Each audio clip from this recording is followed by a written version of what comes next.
வேற எதுல கூட்டம் சேர்க்கறதுல, பேர் எடுக்கிறதுல. அப்படி இவர் தான் சிறந்த குரு. இவர் பின்னாடி நிறைய பேர் வராங்க மீட்டிங்க்கு. அப்படி இவர் கை தூக்குனா எல்லாம் கை தூக்குறாங்க. இவர் பிரைசலாட் சொன்னா ஓ எல்லாம் பிரைசலாட் கத்துது.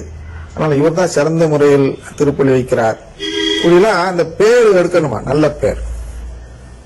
அதுல ஆர்வம், பேர் எடுக்கிறதுல ஆர்வம். இவங்களெல்லாம் கொண்டு போய் கடவுளின் பிள்ளையா மாற்றுறதுல ஆர்வம் இல்லை. அதான் மீட்க வல்ல உண்மையின் பால் ஆர்வம் காட்டுவது. இவர்கள்லாம் மீட்பு பெற்று தருவதில் ஆர்வம் காட்டுவதில்லை, தானும் மீட்படைய வேண்டும் என்ற ஆர்வமும் இல்லை. இவர்கள்லாம் அழிந்து போகிறவர்கள் அப்படின்னு அது சொல்லுது. 2 தெசலோனிக்கேயர் 2:10 சொல்கிறது அல்லவா, அழிந்து போகிறவர்கள்.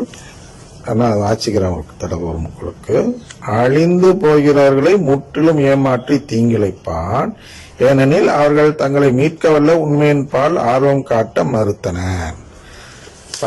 2:10 2 தெசலோனிக்கேயர்ல 2:10 வாசிங்கன்னா இந்த அழித்தல் என்ற அந்த செயல் என்ன என்று சொல்லப்படுகிறது.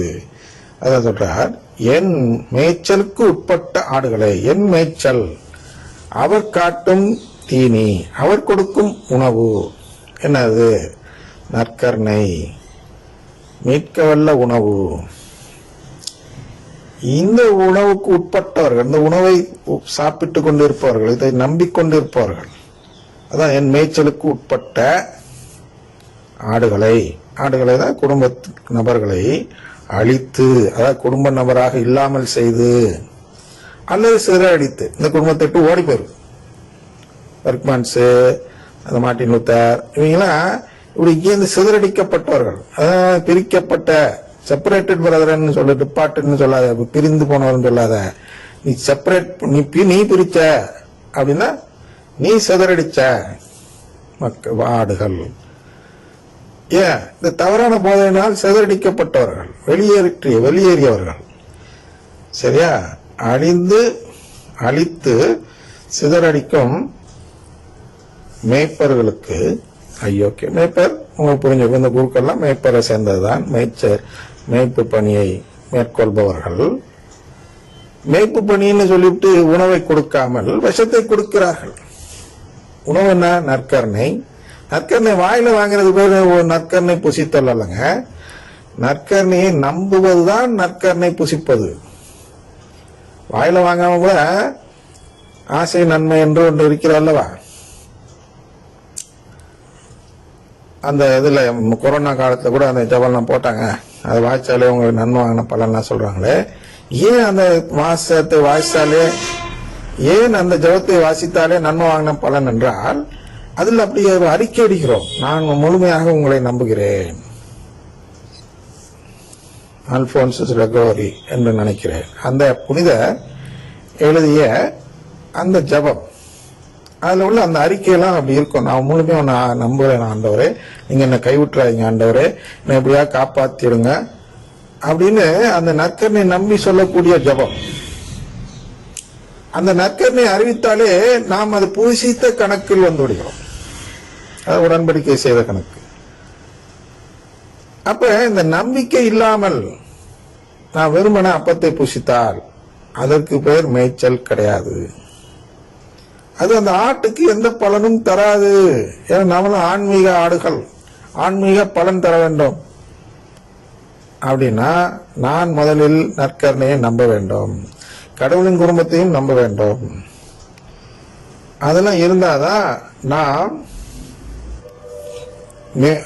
கடவுளுடைய மேய்ச்சலுக்கு உட்பட்ட ஆடுகள். அதெல்லாம் இல்லைன்னா நாம் என்ன ஆச்சு, சிதறடிக்கப்பட்ட ஆடுகள், அழிந்து போன ஆடு, அந்த நிலையை பெறுகிறோம். சரியா. அப்ப 2வது வசனம் என்ன சொல்லுதுன்னா, தம் மக்களை வழி நடத்தும் மேய்ப்பர்களுக்கு எதிராக இஸ்ரேலின் கடவுளாகிய ஆண்டவர் கூறுவது இதுவே, நீங்கள் என் மந்தையை சிதறடித்து விட்டீர்கள், அதனை துரத்தி அடித்தீர்கள், அதனை பராமரிக்கவில்லை. இதோ உங்கள் தீச்செயல்களின் காரணமாக உங்களை தண்டிக்க போகிறேன் என்கிறார் ஆண்டவர். பாருங்க, இதெல்லாம் தீச்செயல். எதெல்லாம் தீச்செயல் அப்படின்னா, தம் மக்களை வழிநடத்தும் மேய்ப்பருக்கு எதிராக செயல்படுவது. கடவுளுடைய மக்களை வழிநடத்தும் மேய்ப்பர்களுக்கு எதிராக செயல்படுவது இந்த நான் பழமைவாதி அல்ல அப்படின்னு சொல்லிக் கொள்ளக்கூடிய குருக்கள், மேய்ப்பர்கள். ஏன்னா பழமைவாதம் பேசக்கூடியவர்கள் என்று இவர்கள் முத்திரையிடுகிறார்கள் அல்லவா, அவர்கள்தான் கடவுளின் மக்களை வழிநடத்தும் மேய்ப்பர்கள் என்ற தகுதி தருகிறார்கள். அவர்களுக்கு எதிராக இஸ்ரேலின் கடவுளாகி ஆண்டவர் கூறுவது இதுவே. அப்ப இவர்களுக்கு எதிராக பேசக்கூடியவர்கள், இவர்களுக்கு உண்மையிலேயே வழி நடத்தக்கூடியவர்களுக்கு எதிராக செயல்படக்கூடிய நபர்கள் இந்த சாபத்தை பெறுகிறார்கள் என்று நாம் புரிந்து கொள்ள வேண்டும். அதான் அந்த போலி குருக்கள் அப்படிங்கறத அவர் இயேசு இப்படி சொல்றார். கடவுள் போலி குருக்களை தான் வர்ணித்து சொல்கிறார்.